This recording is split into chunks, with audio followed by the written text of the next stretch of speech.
era cabal lo que quiere ser Milla Digital. Es pequeño, modesto en sus dimensiones y sin embargo está repleto de inteligencia, repleto de talento digital. Y estoy convencido que ustedes lo van a apreciar.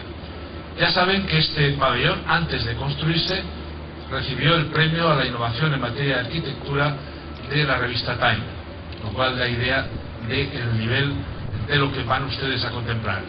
Ha sido invitado en multitud de bienales, de acontecimientos internacionales, porque realmente es algo muy especial. Tengo a mi derecha a Carlo Ratti, que es realmente el autor intelectual de todo lo que ustedes van a ver.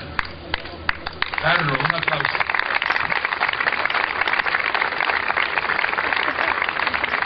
Ha sabido traducir lo que nuestros amigos del MIT, del MIT, fijaron en su momento. Ha sabido traducirlo en una realidad concreta que ustedes van ahora a contemplar.